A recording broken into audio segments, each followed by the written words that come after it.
అందరికీ నమస్కారం. ఈరోజు ఆవు కథ, బ్రహ్మజ్ఞానం అనే ఒక కాన్సెప్ట్ గురించి మాట్లాడుకుందాం. మనందరికీ తెలిసిన కథే ఆవు కథ. అందులో ఒక విద్యార్థి ఉంటాడు.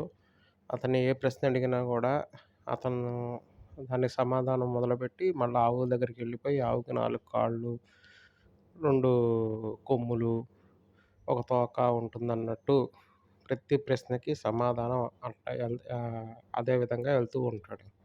అలానే బ్రహ్మజ్ఞానం తెలిసిన వ్యక్తి కూడా ప్రతి పదార్థాన్ని చూడంగానే దాంట్లో మూలానికెళ్ళిపోతాడు.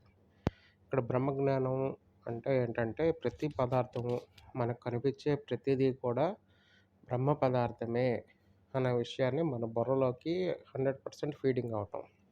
ఎగ్జాంపుల్, మన ముందు ఒక డోర్ ఉందనుకోండి. ఈ డోర్ చెట్టు నుంచొచ్చింది.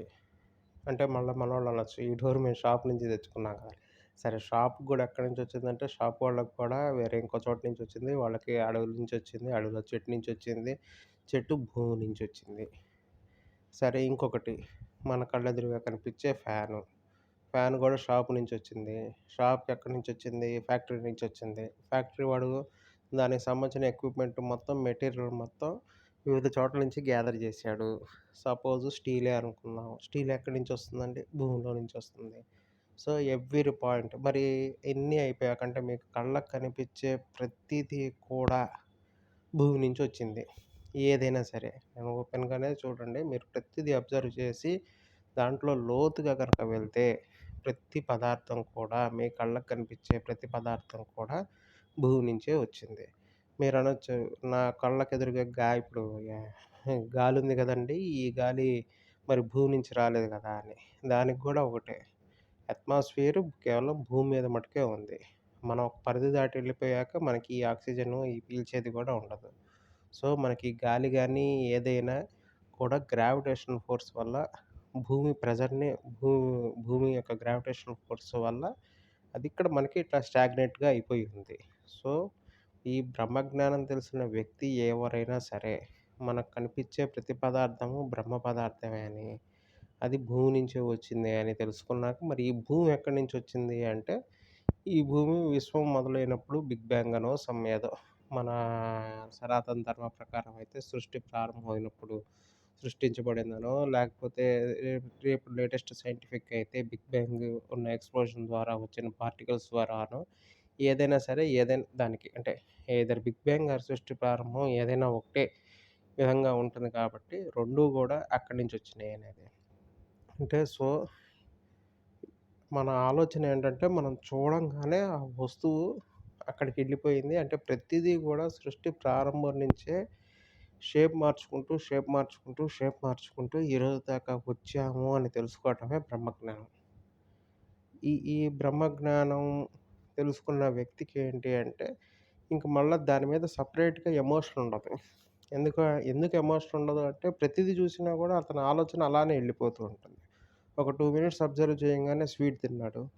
స్వీట్ తినంగానే కాసేపు తియ్యగా ఉందనుకుంటాడు. ఓకే. ఈ స్వీట్ ఎక్కడి నుంచొచ్చిందంటే పాల నుంచి. పాలు ఎక్కడి నుంచొచ్చిందంటే ఆవు నుంచి. ఆవుకి పాలు ఎక్కడి నుంచొచ్చినాయంటే గడ్డి నుంచి. గడ్డి భూమి నుంచి. మళ్ళా భూమి సేమ్. ఈ టైప్ ఆఫ్ ఆలోచన గనక మీరు సాధన అంటే దీన్నే ఏమంటారంటే, మామూలుగా మనోళ్ళు సాధన అంటే మంత్ర సాధన చేయాలి అదని ఇదని కాదు. ఈ టైప్ ఆఫ్ ఆలోచన గనక మనం 24 అవర్స్ మన బ్రెయిన్‌కి ఫీడింగ్‌గా గనక ఇవ్వగలుగుతున్నట్టయితే మీరే పెద్ద సాధకులవుతారు. కాకపోతే మనకున్న ప్రాపంచిక విషయాలు, ఇక్కడున్న వ్యవహారాలు, మళ్ళా ఈ ఆలోచన, ఈ 2 డిఫరెంట్ పాత్స్. అంటే ఒకే జర్నీలో 2 డిఫరెంట్‌గా ఉంటాయి. ఈ టైప్ ఆఫ్ బ్రహ్మజ్ఞానం ఉన్నది బయట ఎందుకు మిగతా వాళ్ళతో డిస్కస్ చేయొద్దు. ఆహ్, ఇది అందరికీ సూటబుల్ అయిన విద్య కాదు అని చెప్తారంటే, ఇట్లాంటివి మనం బయట డిస్కషన్ చేస్తే ఏంటంటే, అవతలోళ్ళు మనల్ని చీప్‌గా చూడటం మొదలుపెడతారు. వీడు మెంటలు అని సో అని సో. సో, దానికి సంబంధించి కొన్ని రిస్ట్రిక్షన్స్ ప్రకారం ఏవైతే ఈ సాధన చేస్తున్నారో, ఈ సాధన గురించి బయట ఎవరితో మాట్లాడకుండా, కేవలం మనం మటుకు అంటే ఎవరైతే ఈ వింగ్ మీద ఆసక్తి ఉన్నవాళ్ళో, మనం మటుకు అంటే ఏదో ఒక గ్రూపిజం అని కాదు. ఈ టైప్ ఆఫ్ ఆలోచన ఉన్న వాళ్ళందరూ దీన్ని ఇండివిడ్యువల్‌గా ప్రాక్టీస్ చేస్తూ, మళ్ళా ప్రాపంచిక విషయాల్లోనే ఉంటూ, అవసరమైన వాళ్ళని తిడుతూ, కొడుతూ అది ఆ వ్యవహారం ఆ వ్యవహారమే, ఈ వ్యవహారం ఈ వ్యవహారం చేసుకుంటూ ఉన్నట్టయితే కొన్నాళ్ళకి అంటే మనకి ఏజ్ అయిపోయి ఇంకా ఎమోషన్స్ ఎనర్జీ లేకుండా ఉన్న రోజుకి కంపల్సరీ న్యూట్రల్‌గా మన ఆలోచన, థాట్ ఉండే విధంగా అవుతుంది. దానివల్ల మనిషి కాస్త ప్రశాంతంగా ఉండగలుగుతాడు. ప్రశాంతంగా ఉండటమే కాదులెండి, అసలు మామూలు జీవిత లక్ష్యం అయితే అదే. డబ్బు సంపాదించడం అనేది సెకండరీ క్రైటీరియా అని మనకి. సరే, దాని గురించి ఇంకో టాపిక్‌లో డిస్కస్ చేసుకుంటూ ఇప్పటిదాకా విన్నందుకు థాంక్ యూ.